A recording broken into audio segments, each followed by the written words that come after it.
भाई लपक के मटर हो गए वहाँ पे। उस दिन का नज़ारा और आज के नज़ारे में ज़मीन आसमान का अंतर है। Welcome to Sela tunnel. Tunnel के अंदर कुछ दिखाई नहीं दे रहा है, हालत बुरी तरह से ख़राब है। लद्दाख वाला फील आ रहा है यहाँ पे। तो नीचे तो उतरता जा रहा हूँ पर ठंड जो है ना कम होने का नाम नहीं ले रही। एक शानदार ज़बरदस्त जिंदाबाद वाला व्यू। साहिबान, मेहरबान, कदरदान। So good morning guys, good morning from hotel Mon Paradise Tawang. So भाई ऐसा है कि तवांग में यहाँ होता है मेरा सफ़र ख़त्म। और भाई ऐसा है कि बहुत ज़्यादा मज़े आए यहाँ पे, बहुत ज़्यादा एंजॉय किया। बुमला पास वगैरह गया, बहुत अलग ही एक्सपीरियंस था। ऑल्दो हाई एल्टीट्यूड के पासेस कर रखे हैं पर क्या होता है कि हर जगह की अपनी ना एक खूबसूरती होती है। सो भाई ऐसा है कि वैसे तो मैं विचार कर रहा था, एक नया पास खुला है यहाँ पे रिसेंटली, गोंगकडला पास, जो कि बुमला पास से भी हाई एल्टीट्यूड पे है। पर 2 दिन से यहाँ गिर रही है अच्छी खासी बर्फ़ और स्नोफॉल की वजह से उस पास का रास्ता जो है फ़िलहाल हो गया है बंद। इवन सेला पास जो है वहाँ पे भी काफ़ी स्नोफॉल रिपोर्ट की गई है और इवन ब्लैक आइस भी रिपोर्ट की गई है। सो भाई पता नहीं, मुझे अपनी आज की जर्नी को कर रहा हूँ प्रारंभ। वहाँ पे नंदी को लगा दिया कोल्ड स्टार्ट पे, सामान सारा उस पर लगेज वगैरह सब रख दिया है और करता हूँ अपनी आज की राइड को प्रारंभ। फिंगर्स क्रॉस करके, जय माता दी का नाम लेके, बिकॉज़ सेला पास पे जाके ही पता चलेगा कि वहाँ की करंट सिचुएशन क्या है। So let's hope for the best. चलिए आज की राइड को करते हैं प्रारंभ। ऑल राइट दोस्तों, सो ये तवांग का द्वार जो कह रहा है थैंक यू, विज़िट अगेन। और भाई अपनी आज की जर्नी को मैंने कर दिया स्टार्ट टूवर्ड्स गुवाहाटी। अब आने वाला जो मेरा रास्ता था ना वो अलग था और जाने वाला रास्ता अलग है। ऑलमोस्ट दिरांग तक तो रास्ता सेम ही रहेगा, पर अभी मैं जो रूट ले रहा हूँ वो ले रहा हूँ शेरगांव से होते हुए, जो कि और जैसा कि मुझे मेरे जो हरगन बैकपैकर्स वाले भैया थे उन्होंने बताया था कि भैया आप ये वाला रूट लीजिएगा। तो मैंने कहा बिल्कुल, और मैंने डाला भी तो वही रूट आया शेरगांव होते हुए। सो शेरगांव होते हुए भैया चलेंगे अपन गुवाहाटी, बिकॉज़ क्या है कि बाइक की जो है ना अब सर्विस भी आ रही है 4th। सो मैंने सोचा क्यों ना गुवाहाटी में सर्विस करा लिया जाए, बिकॉज़ आगे तो पता नहीं मिलेगा कि नहीं। सो ये है तवांग द्वार और ये आ गया हमारा रास्ता। देखो यार मौसम तो बड़ा ही ना अजीब हो रहा है यार। देख रहे हो आप, कहीं पे जो है पूरे बादल छाए हुए हैं पहाड़ों पे, पर धूप निकली हुई है, ये अच्छी बात है। बस थोड़ा सा दिल में मलाल रह जाएगा कि गोंगकडला नहीं कर पाया मैं यहाँ तक आने के बाद। कोई दिक्कत नहीं भाई, ऐसा होता है ना, वो कहते हैं ना कि सबको सब कुछ नहीं मिलता। अरुणाचल में ना यार नज़ारे भर भर के मिलेंगे आपको, जैसे कि आप ये वाटरफॉल ही देख लो, है ना, कितना शानदार लग रहा है। और प्रेयर फ्लैग्स तो आपको भर भर के मिलेंगे यार, और बहुत ही सुंदर लगते हैं, बात ही अलग है इनकी तो। सो भाई पूरी राइड पे ना मुझे बहुत ज़्यादा प्यार मिला, मुझे बहुत अच्छा लग रहा है, मज़ा आ रहा है, इतना सपोर्ट मिल रहा है, लोग रुकते हैं, बातें करते हैं, बहुत बढ़िया लगता है यार। भाई लपक के मटर हो गए वहाँ पे। डोगेश भाई ने पकड़ लिया बढ़िया तरीके से। एक तो भाई भूटिया कुत्ते, पहाड़ी कुत्ते होते भी एकदम झबरू है ना, होते बड़े क्यूट है पर लगते ऐसा झब्बू है ना। बहुत से लोग तो डरते हैं इनको पुचकारने में, प्यार करने में। अपन तो ऐसे कुचू पुचू कर देते हैं। भाई ऊपर जाते जाते ना मौसम ख़राब हो रहा है, ऐसा लग रहा है मुझे, अंदर से फील आ रही है। Let's see. ये पहाड़ों पे देख रहे हो पूरी फ्रेश स्नो है भाई, पूरी फ्रेश स्नो। जब मैं आया था तब इतनी स्नो नहीं थी, लेकिन 2 दिन की बर्फ़बारी में ना अच्छी खासी स्नो हुई है, अच्छी खासी। और गोंगकडला जाने के लिए आपको जंग जो आता है, जंग से एक राइट में रास्ता कटता है, अगर आप टूवर्ड्स तवांग जा रहे हो, तवांग से आ रहे हो तो आपके लेफ़्ट में पड़ेगा वो, वहाँ से आप जा सकते हो। मैप पे नहीं दिखाता है, पूछते पूछते जाना पड़ेगा। तो भाई सेला टनल जो है ना वो 14 किलोमीटर रह गई है। पास इस बार मैं नहीं जा रहा हूँ बिकॉज़ ऑलरेडी करके आया था। और ये देखोगे आप भाई क्या ही ताज़ा बर्फ़ गिरी हुई है। आपने मेरे पिछले एपिसोड में देखा होगा, ये पूरा जमा था, ठीक है, उस पर पुरानी आइस थी, इसके ऊपर बिल्कुल फ्रेश स्नो है भाई। और थैंक्स टू BRO और हमारे जवान जिन्होंने भाई ये क्लियर कर दिया है।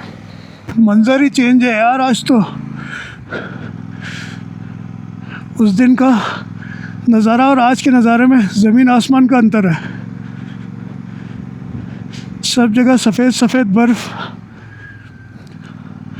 और ठंड से मेरी हालत ख़राब है भाई।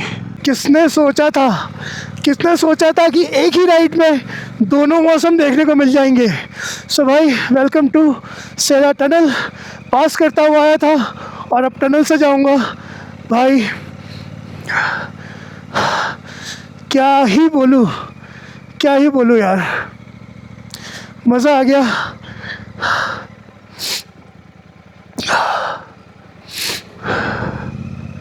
सो चलिए एंटर करते हैं सेला टनल में। ओ भाई यहाँ पर ही आइस जमी हुई है यार। आगे का तो, ऊपर का तो क्या ही बोलूँ मैं। सो भाई क्या प्राउड मोमेंट है यार मेरे लिए, कसम से ये मेरी ड्रीम राइड थी यार। मैंने दोनों मौसम देखे हैं, धूप निकली हुई भी देखी है और भयंकर बर्फबारी भी देखी है। I feel so blessed. Tunnel के अंदर इतना कोहरा हो रहा है, सो बाहर तो क्या ही हालत होती है यार। यहाँ ठंड से हालत ख़राब है, कोहरा इतना है कि पूछो मत। टनल के अंदर कुछ दिखाई नहीं दे रहा है, टनल के बाहर की तो बात ही भूल जाओ। हाँ, टनल के अंदर का टेम्परेचर माइनस में लग रहा है यार, तो टनल के बाहर की तो क्या ही बात बोलूँ। कुछ दिखाई नहीं दे रहा भाई, सच में कुछ दिखाई नहीं दे रहा। ये टनल मैंने क्रॉस कर दी है पर मुझे दिखाई कुछ नहीं दे रहा है।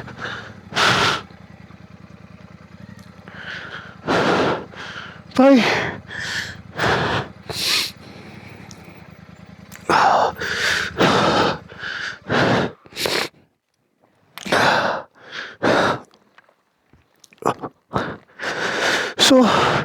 ये है सेला टनल। भाई देखोगे विजिबिलिटी ज़ीरो है, कुछ भी नज़र नहीं आ रहा है यार, कुछ भी नज़र नहीं आ रहा है। बस मुझे कोई शेल्टर मिल जाए तो मैं वहाँ पे स्टे ले लूँ। सीरियसली हालत ख़राब है, विजिबिलिटी बिल्कुल पुअर है। मैं मात्र 10-20 की स्पीड में गाड़ी चला रहा हूँ, हैज़ार्ड लाइट ऑन करके। भयंकर बर्फ़बारी हो रही है, बस मुझे कोई शेल्टर मिल जाए। हालत बुरी तरह से ख़राब है यार, बहुत ही बुरी तरह से। बर्फ़ भी गिर रही है, फॉग भी है, कुछ नहीं दिखाई दे रहा है। जो स्नोफॉल हो रहा है वो आंखों के अंदर जा रहा है यार। बस अब जल्दी से वो शेल्टर मिल जाए जो मुझे सेला पास चढ़ने से पहले मिला था। हालत बहुत ज़्यादा ख़राब है, बहुत ज़्यादा।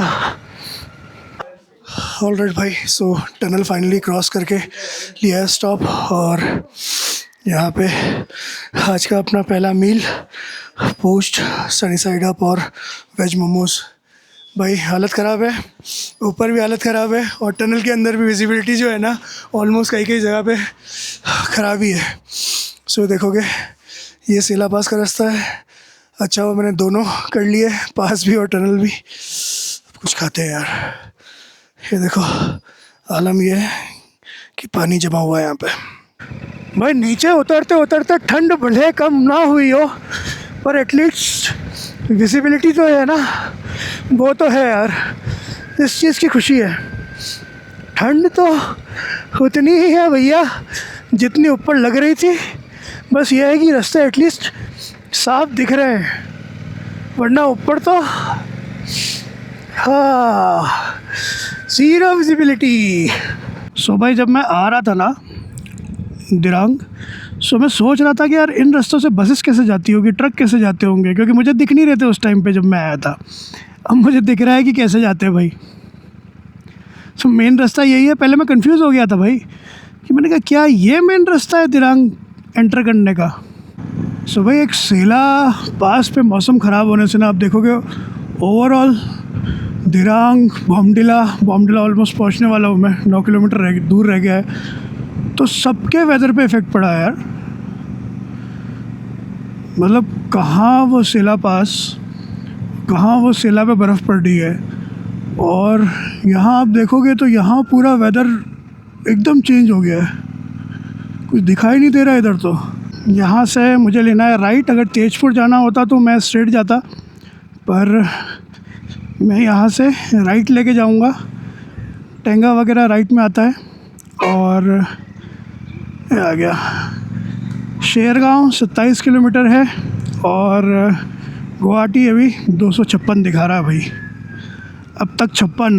भाई क्या ही नज़ारा है यार, पूरा लद्दाख वाला फील आ रहा है यहाँ पे। तो उस साइड देखो आप कितने शानदार पेड़, इधर ये सूखा पहाड़, और ये थोड़ा सा ऑफ रोड, ये भी बन रहा है अभी। तो बिल्कुल लद्दाख वाली फीलिंग आ रही है भाई यहाँ पे। ये देखो है ना, कहीं पे हरे भरे पहाड़, कहीं पे उजड़े चमन पहाड़। वैसे तो ऑल ओवर इंडिया अभी तक जितनी मैंने राइड करी है मुझे सब में ही मज़ा आया है, सब में मेरा एक्सपीरियंस बढ़िया रहा है। लेकिन स्पेशली नॉर्थ ईस्ट की बात करूँगा भाई, आपको कोई भिखारी नहीं दिखेगा, कोई बैगन नहीं। जितने स्टेट घूमे मैंने उसमें एक चीज़ नोटिस करी कि मुझे कहीं भी कोई भिखारी नहीं मिला भाई। सब मेहनती लोग हैं, सब प्यारे लोग हैं, और बिल्कुल आपका ऐसे दिल खोल के स्वागत करेंगे ना कि आपको मज़ा आ जाएगा यार। बढ़िया सी एक जगह दिखी, सोची लेमू, a tribute to our ancestors. So भाई इस तरह से पहले ड्रेसअप वगैरह हुआ करता था। ये देखोगे आप, बहुत ही शानदार यार। यहाँ पे ये तो है कि अपने जो पुरानी जो इनका ट्रेडिशन है ना, बहुत रिस्पेक्ट करते हैं और बहुत ही संभाल के रखा हुआ है, बहुत शानदार। और भाई शेरगांव क्रॉस करके ना ऐसा है कि ठंड बढ़ गई है, पता नहीं क्यों। जबकि ठंड मेरे हिसाब से तो कम होनी चाहिए थी, पर ठंड जो है ना बढ़ गई है। यहाँ सूरज देवता तो गायब ही हैं, कोई अते पते ही नहीं है उनके। और जो वेदर है वो एकदम से, मतलब पीछे तो थोड़ी बहुत धूप मिल रही थी, पर यहाँ पे एकदम से वेदर जो है ना डामाडोल हो गया यार। सामने का नज़ारा तो देखो क्या ही लग रहा है ना, पहाड़ वगैरह पूरे फॉग ही फॉग है भाई। तभी तो कह रहा हूँ ठंड का आलम ही अलग हो रहा है यहाँ पे। नीचे तो उतरता जा रहा हूँ पर ठंड जो है ना कम होने का नाम नहीं ले रही, और नज़ारे तो भर भर के भाई, भर भर के। हल्की फुल्की बारिश जो है ना वो स्टार्ट हो गई है, ज़्यादा ज़ोरदार वाली में कन्वर्ट ना हो बस। और ऐसा है ना कि गूगल मैप जो मैंने लगा रखा है उस पर दिखा रहा है मुझे 174 किलोमीटर्स गुवाहाटी, और यहाँ जो माइलस्टोन आ रहे हैं ना वो अलग ही आ रहे हैं। मतलब अभी 174 मुझे दिखा रहा है, और पीछे एक माइलस्टोन गया उस पर लिखा था 205 किलोमीटर। ये तो बड़ा गड़बड़ झाले वाला काम है भाई, मतलब क्या ही लग रहा है यार। एक शानदार ज़बरदस्त जिंदाबाद वाला व्यू। सो भाई अगर गुवाहाटी से आ रहे हो तो शेरगांव वाला रूट ही लेना, जो भी मेरा व्लॉग देख रहा है, क्योंकि भाई इस पे आपको भर भर के नज़ारे मिलेंगे यार देखने को, और बहुत ही शानदार है। और खुशबू तो इतनी प्यारी आ रही है ना पेड़ों की कि पूछो मत।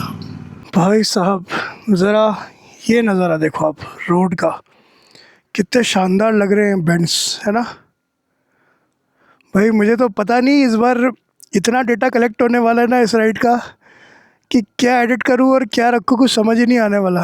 देखो यार कितनी शानदार लूप्स है यार, ये देखो, है ना।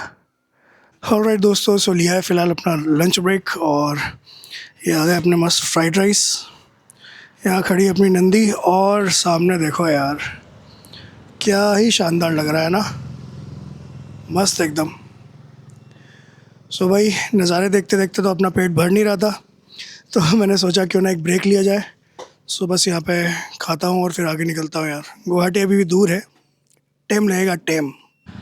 बड़ा ब्रिज है, बॉर्डर का फोर्स बारिश में बहुत ज़्यादा होता होगा यहाँ पे,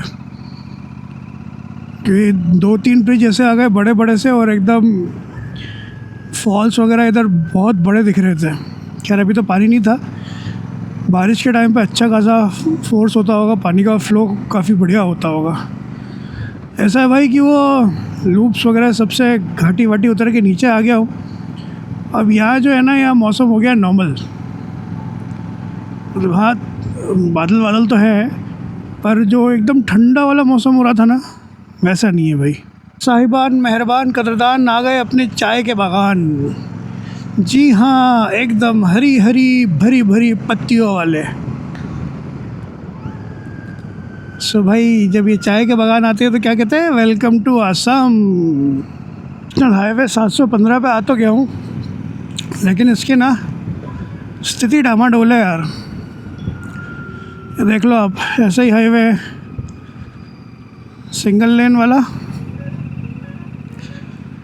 और इसी पे हैवी ट्रैफिक भी मूव कर रहा है, तो भाई जगह ही नहीं मिल रही आगे निकलने की गाड़ियों से ओवरटेक करने की, बिकॉज सामने से भी अपकमिंग ट्रैफिक है और यहाँ का इतना हैवी ट्रैफिक है। सो भाई ये आ गए अपन ब्रह्मपुत्र रिवर के ऊपर। जी हाँ दोस्तों, नीचे है ब्रह्मपुत्र रिवर और ऊपर ब्रिज पे चल रहे हैं हम। दिखाएंगे आपको, दिन में भी नज़ारे दिखाएंगे। आप बोलोगे हमेशा रात को ही दिखाता है। बस गुवाहाटी पहुंचने वाला हूं यार, 10 किलोमीटर बचा है। पहुंच के होटल सर्च करता हूं, देखता हूं कहाँ स्टे लेना है। सो दोस्तों पहुंच गया हूं मैं गुवाहाटी। जी हाँ, मस्त मस्त अरुणाचल की ठंडी ठंडी फ़िज़ाओं से गुवाहाटी असम की गर्मा गर्म फ़िज़ाओं में।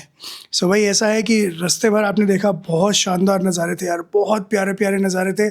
और मैं तो सबको ये सजेस्ट करूँगा कि एक बार आप अगर जा रहे हो ना तवांग, तो गुवाहाटी शेरगांव वाला रास्ता लेके जाओ, आपको मज़े आ जाएंगे।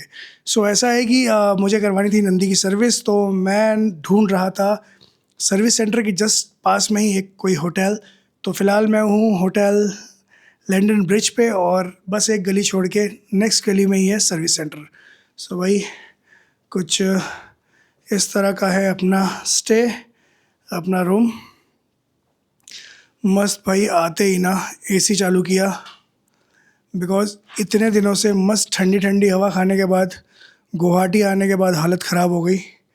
गर्मी भयंकर वाली, गर्मी भयंकर वाली, इसलिए मैंने फटाफट एसी चालू कर दिया और मैंने कहा यार भाई ठंडा ठंडा कूल कूल होते हैं, है ना। सो बढ़िया रहा यार, नॉर्थ ईस्ट का सफ़र ख़त्म हो गया। थोड़ा सा मन के अंदर ऐसा हो रहा है ना। तो चलिए, अगर आपको ये व्लॉग पसंद आया, आपको नज़ारे पसंद आए, तो प्लीज़ अपना प्यार बरसाइएगा। और थक गया हूँ, शावर लूँगा, खाना ऑर्डर करूँगा और लुढ़क जाऊँगा। सो चलिए, हमेशा की तरह अपना और अपने का ध्यान रखिएगा। गुड नाइट एंड जय हिंद।